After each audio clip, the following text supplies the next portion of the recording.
नमस्कार। 2014 भारतीय राजनीति का वो साल जिसने सब कुछ बदल कर रख दिया। आज के इस विश्लेषण में हम सिर्फ सतही बातें नहीं करेंगे, बल्कि डेटा और ऐतिहासिक रिकॉर्ड्स के चश्मे से देखेंगे कि आखिर दुनिया के सबसे बड़े लोकतंत्र में ये सिस्मिक शिफ्ट या कह लें इतना बड़ा बदलाव कैसे आया। तो इस चर्चा में हम क्या-क्या कवर करने वाले हैं? The historic hook, the political vacuum, the manifesto pitch, the electoral math और द आइडियोलॉजिकल शिफ्ट। यानी हम राजनीति के उस कच्चे गणित और चुनाव प्रचार की गहराइयों में उतरेंगे ताकि इस अभूतपूर्व जीत के डीएनए को पूरी तरह से समझा जा सके। Section 1, the historic hook, a mandate of unprecedented scale. इस चुनाव की अहमियत को समझने के लिए सबसे पहले हमें इसके विशाल पैमाने को देखना होगा।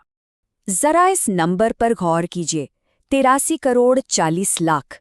जी हाँ, 2014 में इतने रजिस्टर्ड वोटर्स ने हिस्सा लिया था और टर्नआउट रिकॉर्ड 66.44%। जब इतने भारी पैमाने पर लोग घरों से बाहर निकलकर वोट करने लगे तो समझ लीजिए कि कुछ बहुत बड़ा होने वाला है। और फिर आई 16 मई। नतीजे बिल्कुल ऐतिहासिक थे।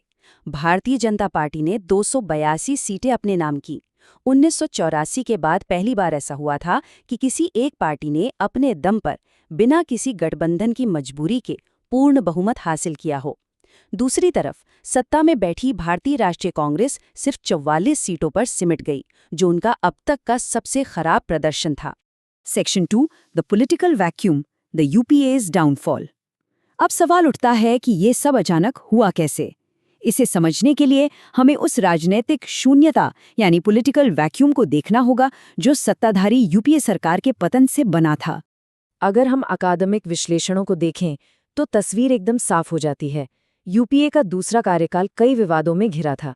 2G, कोयला और आदर्श हाउसिंग जैसे बड़े घोटालों के आरोपों ने जनता में भारी गुस्सा भर दिया था।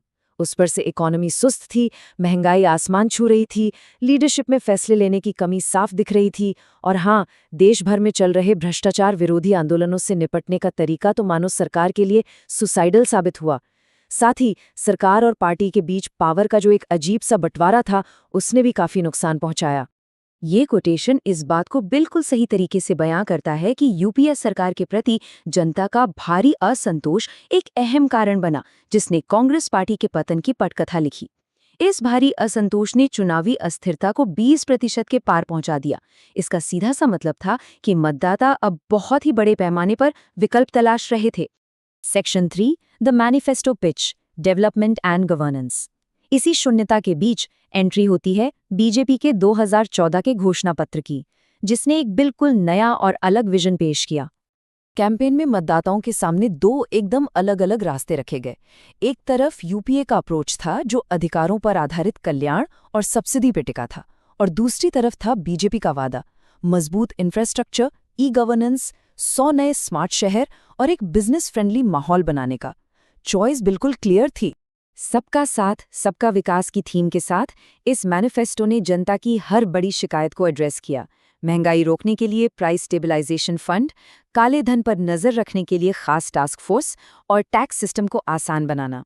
इसके अलावा 100 नए शहरों का विकास, बुलेट ट्रेन का सपना और साथ ही यूनिफॉर्म सिविल कोड और राम मंदिर निर्माण जैसे मजबूत वैचारिक वादे भी इसमें शामिल थे।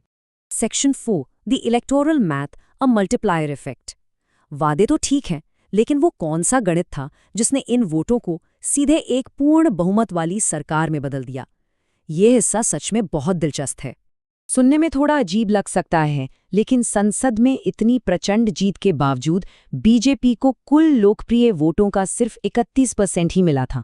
आज़ादी के बाद पूर्ण बहुमत लाने वाली किसी भी पार्टी का ये सबसे कम वोट शेयर था। बाकी 69% वोट अन्य पार्टियों के खाते में बटे हुए थे। लेकिन, और ये एक बहुत बड़ा लेकिन है, यही 31% वोट शेयर लोकसभा में जादुई तरीके से लगभग 52% सीट शेयर में बदल गया। क्या कमाल का कन्वर्जन था ये। पॉलिटिकल साइंस की भाषा में इसे सीट वोट मल्टीप्लायर कहते हैं। First pass the post system में जब किसी पार्टी का वोट शेयर बेहद रणनीतिक तरीके से बटा हो तो वो कम वोट प्रतिशत के बावजूद कई गुना ज्यादा सीटें जीत सकती है। मतलब शायद पूरे देश का पूर्ण बहुमत ना हो, लेकिन जिन निर्वाचन क्षेत्रों में उनकी पकड़ थी वहां उन्होंने एक तरफा जीत दर्ज की। Section 5, the ideological shift the anatomy of the wave. अब सिर्फ गणित ही सब कुछ नहीं होता। इस इलेक्टोरल मशीन के पीछे जो असली इंजन था, वो था एक अभूतपूर्व वैचारिक गठबंधन। तथाकथित मोदी लहर असल में एक प्रेसिडेंशियल स्टाइल कैंपेन था। पूरा फोकस लीडरशिप पर था।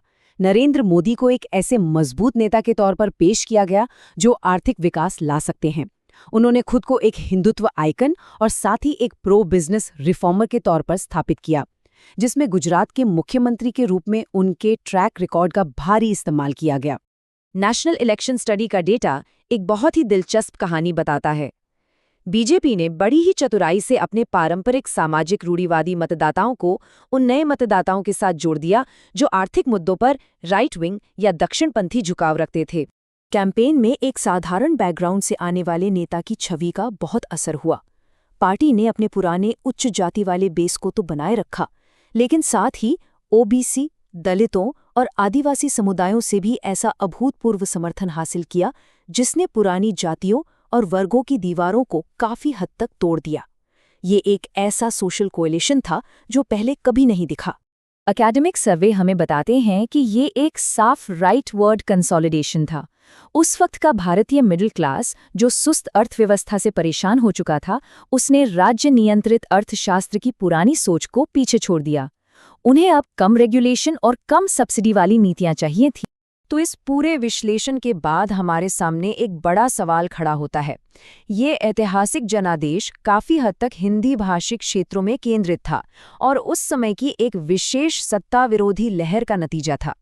तो क्या सामाजिक और आर्थिक रूढ़िवादियों का ये अभूतपूर्व गठबंधन एक स्थायी बदलाव है, या फिर ये सिर्फ उस वक्त के पॉलिटिकल वैक्यूम से पैदा हुआ एक अस्थायी मेल था?